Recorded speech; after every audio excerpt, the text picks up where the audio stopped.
So here's a recording about the personality types. I just wanted to say a few more things about it. Um, Essentially, we've all taken the Myers-Briggs test and gotten those four-letter codes for what kind of personality type we are, and then it falls into, one of these 16 categories. And of course, that's really interesting for us. We get to, understand which one we are, but it doesn't necessarily help us understand what other people are. And so when we're at work and we're dealing with different personality types, and it's not always obvious how to talk to people or how to approach people to get our points across or communicate with them well. We've all had the experience of being, trying to get an idea across and it kind of not landing, either because it wasn't received well or there was confusion about it. And usually that's a difference in the way we communicate, or bringing it to somebody in a way that's not the way they want to receive it. One of the most tangible ways that I've heard this said was like when you're creating a deck that's going to be presented to like a group, let's say an executive team, you're going to have different personality types on that executive team. And so you need to give something in that deck for each one of those people. So there needs to be something for the business people. So talk about the model. There needs to be something for the finance people. So talk about the numbers. There needs to be something beautiful and creative to talk to the product or the design folks. There needs to be something practical and implementable or focused on implementation to talk to the engineers, etc. And so by understanding the way that each personality type wants to communicate, it really helps to get your message across to that person.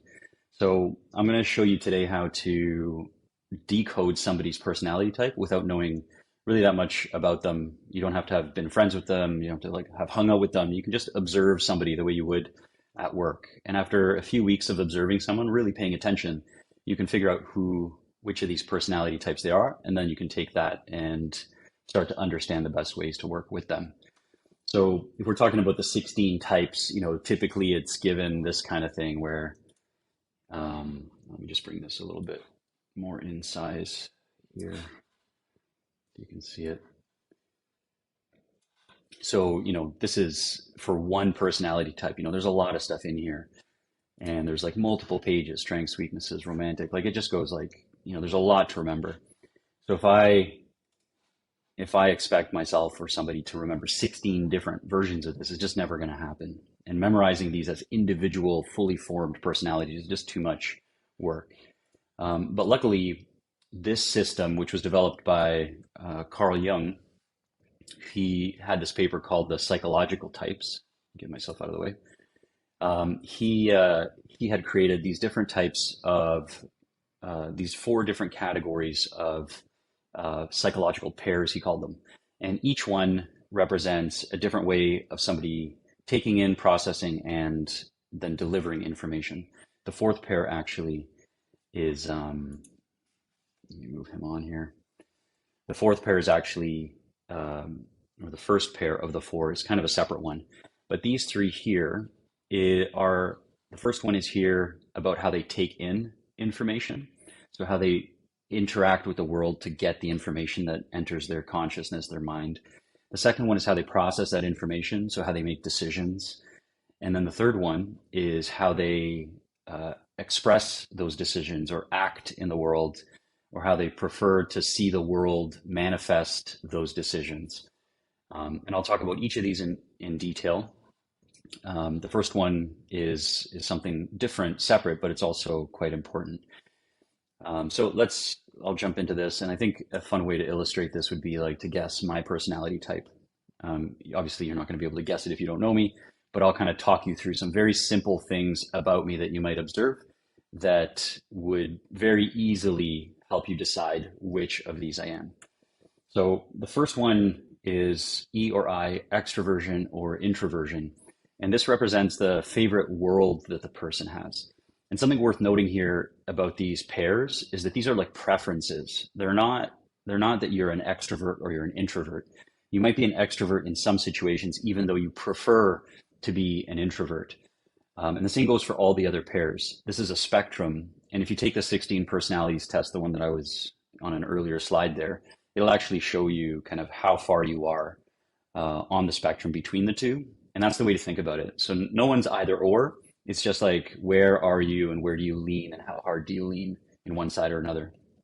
So extroversion means that you prefer the world of people and things. And introversion means you prefer the world of images and ideas. So you like extroverts prefer and are fascinated by the world outside of them. Introverts are fascinated by the world inside, the one that's made possible by thought and fantastical thinking and creativity and things like that. And if you're an extrovert, you might say things like this. Let me get myself out of the way again. So you're seen as a people person, comfortable in groups, sometimes jump too quickly into things. You're just excited to get into the world. And you don't always ask yourself why you're doing something before doing it. So you can see extroverts are more tuned towards like being in the world, grabbing things, touching things, experiencing things. And you'll see that introverts are different. They actually, you can see that they'll live more in the inside world first. So you're reflective or reserved. You like things that you can do alone. I sometimes spend too much time reflecting and not acting, and then you forget to check your ideas with the outside world. So you can see a clear preference between, the physicality and going out there and experiencing, and one that is more like rational and thinking. And you'll see this kind of dichotomy across all the four different pairs. So if we're talking about me, this one is pretty easy. If you've watched me, I'm definitely more quiet, reflective. I tend to enjoy, if you saw me at a get together, you would see me talking to like one or two people for a long period of time rather than floating around the whole party.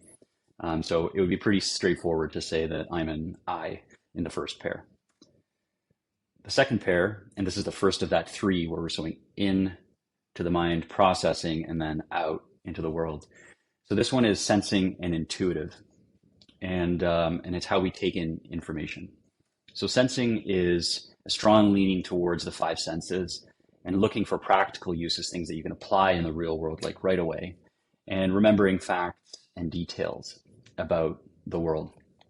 Intuitive tends to be more like looking for meanings and patterns, pattern recognition, theories, abstractions, even if they're not practical. Like there's a fascination with like trying to build models and pictures of the world.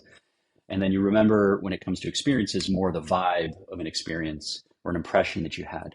So great storytellers tend to be sensing because they're really good at remembering details, conversations. We all have friends that are able to like tell a story with like, specific dialogue and quotes of what people said. We have friends who remember, what jacket you were wearing at a party 5 years ago. Whereas for me, for example, when I tell stories, I'm talking more in general terms. I'm thinking more in the abstract. And so if you hear me talk for a little bit, you can probably get a sense that I'm more on the intuitive side. But let's look at some of the ways you might identify or statements you might make if you're sensing. So sensing remembers events and snapshots in detail, starts with facts, then big picture, trust experience first, then words and ideas. Intuitive remembers events, how they felt overall. That's kind of what I was talking about, remembering the general vibe. And then likes to see the big picture and then finding out the facts, trusting impressions first, and then experiences second. So intuition, the way we experience it is like a gut feeling, but it's actually not in the moment, in the sense that we feel intuition in the moment, but it's built on tons of past experiences.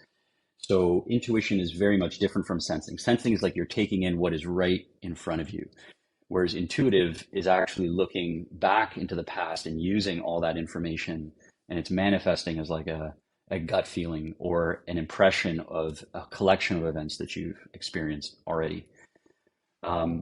So these two are very interesting, and it's pretty straightforward to pick, which one somebody is. You're looking for storytelling, how they tell their stories. You're looking for, do they talk in terms of abstractions or in terms of facts?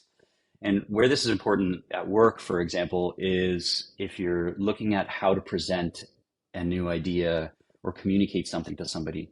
So if you're looking at a sensing person, they're going to be interested in like data, facts, like things that are like actually happening. If you're talking to an intuitive person, you're more likely to be talking about like themes of something, general approaches, even kinds of, like a pattern recognition, like we've noticed all these things happening, and therefore we have this insight that boils down to this theory, and therefore we want to take this action. So a different way you might present that information. This one's really important because it's very high on the communication side of things, and that's obviously a big deal at work. So I kind of alluded to this already. If you watch me, you'll know that I'm an intuitive, and that's with some very basic, just listening to how I speak. And even the fact that I'm giving this presentation about a theory probably tells you that. The second one is about how you process information, i.e. how you make a decision, your decision-making process. And the two are thinking and feeling. These two are, the words we use here are not really the way we use them in society. So don't confuse thinking with intelligence. This doesn't mean that you're smart. And feeling doesn't mean you're emotional. These are just kind of different approaches to how you take or how you process that information. And I'll talk about that in a second. So thinking personalities, they look for underlying truths, principles, try to be consistent and logical, and they try to keep their personal preferences out of the way. So the thinking part is that they've thought through a whole bunch of stuff and they formed a model of the world, and then they're using that model to make decisions. For feeling, you're thinking more about the specific situation and the points of views and experiences of the people who are in that specific situation. It's not based on the model of the world. It's like exactly based on what is happening right in front of you in this moment. And harmony is a big focus for people that are feeling. So you might say things if you're thinking, I enjoy fields where logic is important. Notice inconsistencies. I want to be fair. Truth is more important than tact. I can be seen as overly task-oriented and uncaring. That's a real trouble point for thinking people. People often perceive them as like, hounding them or like taskmasters or don't care about the human side. That's not necessarily true. It's just their preference and how they tend to process things. For feeling, you enjoy communication fields that are people focused. You get nervous when harmony is missing.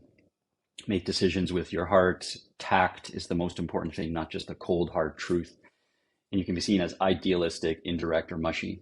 So you can probably already start to see and imagine people that you work with where you clash. If you are thinking and feeling, and this is kind of like when you're in a meeting and you've taken in all the information in the first part of the meeting, let's say, and now you're trying to reach a decision. This is where these two personalities can hit pretty hard, because one is based on, just a view of the world, and the other one is based on, the specific situation. So how are people going to feel? Idealism can clash with sort of practical, fact-based truths or like immovable theories in some person's view. So understanding where people are coming from here makes a big difference. So if you tend to be thinking, flipping your frame and speaking in terms of the people that will be affected by any given change can be a really important thing. So it's not that you're changing your mind about something. You're just deciding, let me actually try and communicate what I'm getting at via the experiences of the people in the company or the people on the team or our customers. So same idea, but with a different reframing, and you can get a lot farther. So am I thinking or am I feeling? Well, let's kind of just go back here. A few things that you would observe about me. Fields where logic is important. So in fact, if you knew that I was an engineer, which I am, you could just say, well, that's that. He's probably thinking. It's probably pretty rare that you're going to have too many engineers that are on the feeling side of things here. So that simple fact would give you enough of an idea there. And then you'll also see me as quite task-oriented and looking to get things done, which I admit can sometimes come across as uncaring. At least in my past, it definitely did. I'm a little bit better at knowing this now, thanks to stuff like this. So I would here be a thinking. So I'm an INT. And then the fourth one is how I behave in the world. So how I take my decisions and like to make them happen in the world. So judging and perceiving. Now, it's important here to note that this is only how people see you and how people see what you're doing. It doesn't mean that you don't have the other side here. So for example, let me bring the second one here. So judging is kind of more structured and intentional. in the way they live. They like things settled and organized.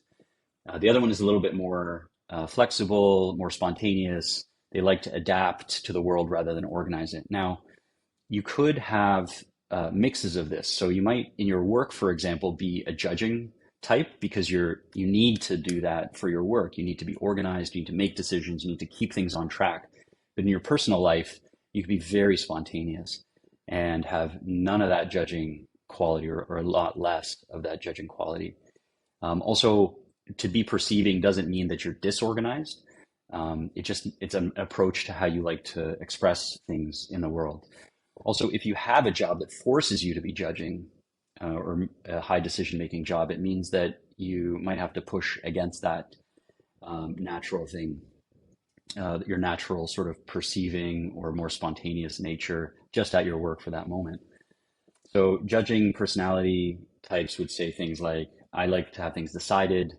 They appear to be task oriented. They like lists, like to get their work done before playing. They work ahead of deadlines. You can just look at your university experience here or your school experience and probably know where you are based on how you approach deadlines. And then one of the drawbacks is that you can miss new information because you're so focused on the moment, or the work that you need to get done.